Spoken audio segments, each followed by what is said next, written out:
Hello everybody and welcome to Tiger Tales, a place you'll find stories and fanfictions written and read to you by your host, me, Tai Tiger.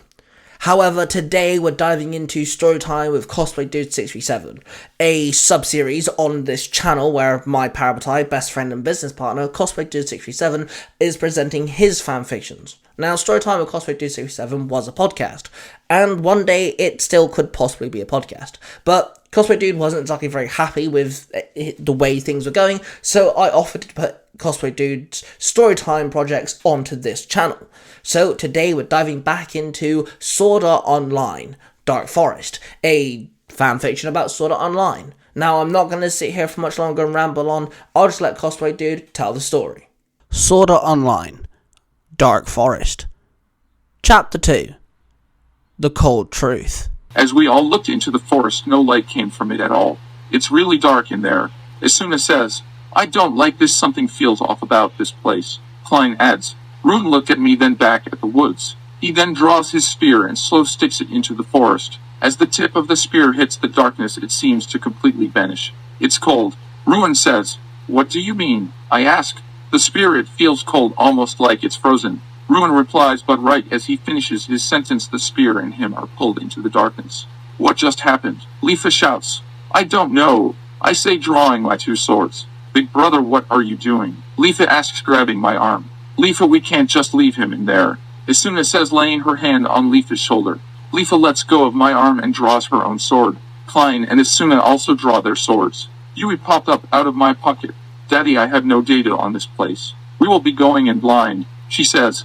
I nod at her. Then my friends and I exchange looks and we all run in. It feels as if we were back in Jotunheim. Ruin stood before us in a block of ice. "Well, that looks cold," Leafa says.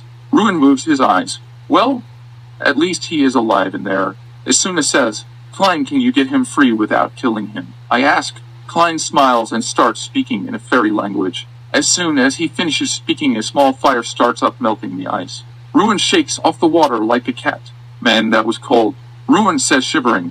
This forest was completely devoid of light. We could only maybe see a few feet in front of us. "Klein, can you get us some more light?" Ruin asks. Klein draw his katana and Spock in fairy speak again, and soon his katana was on fire. But even with that light, we could still only see a few feet in front of us. "Well, that was not helpful," Leafa says with a sigh. Asuna pulls out her wand and speaks one of her spells, and all the cold was gone from our bodies. "I casted a protection spell for us," she says with a smile. "Thanks a lot, Asu," I say. "Mom always knows what we need," Yui says, piping up out of my pocket. "Yui, do you know anything about this places?" I ask her. "No, Daddy, this place is totally of the system, it seems," Yui says. We decided to move deeper into the forest. As we moved, I noticed that our steps are not giving off any sound. But before I could say that, Ruin chimes in. "Guys, I think I know where we are," he says. "Oh, and just where is that newbie?" Leafa asks very sarcastically.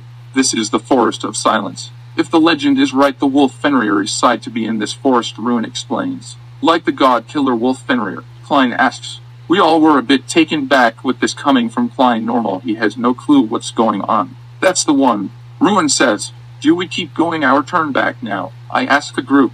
I say we go deeper. Asuna says, "Yeah, I am with her." Leafa adds, "Hey, if they're going, you know I am going." Klein says. Ruin just nods. "Okay, then looks like we keep moving," I say.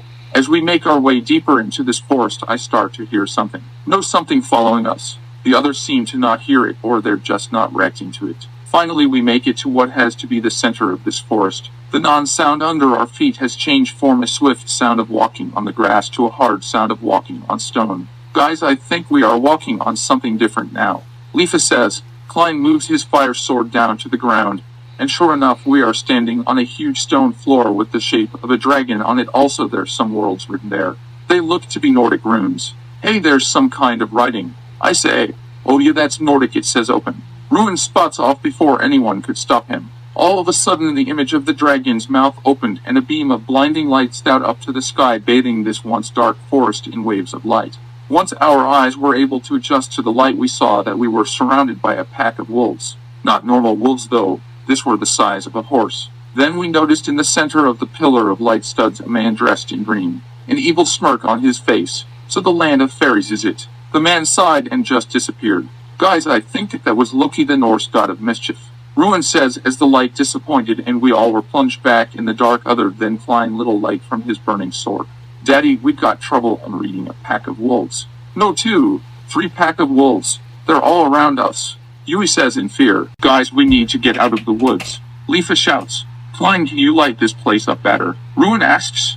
I got one spell up my sleeve, but I don't know how it's going to help. Klein replies.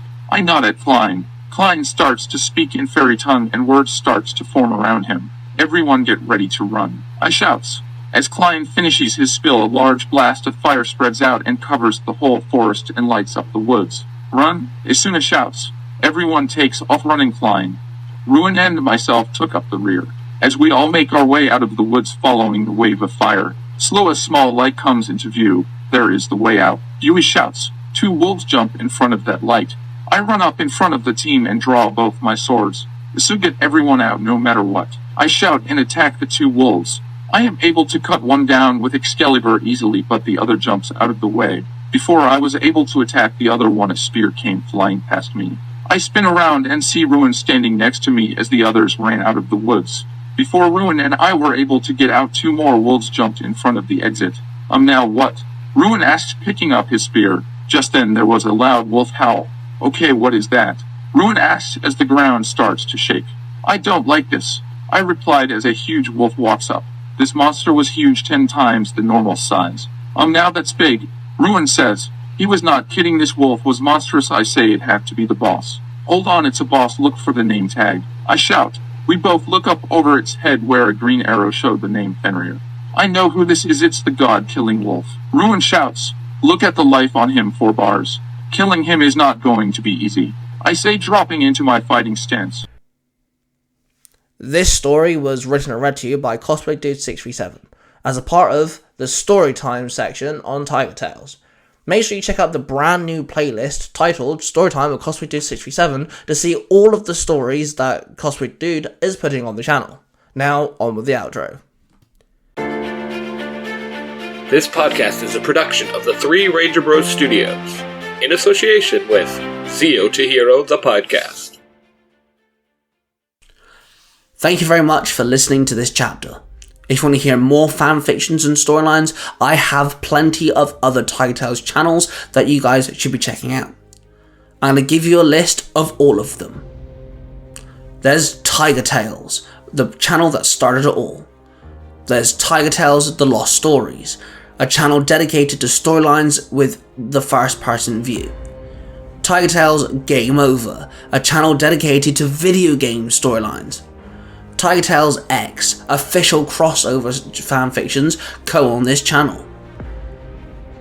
Tiger Tales Mysterious Origins, all my original storylines coming from myself go on that one.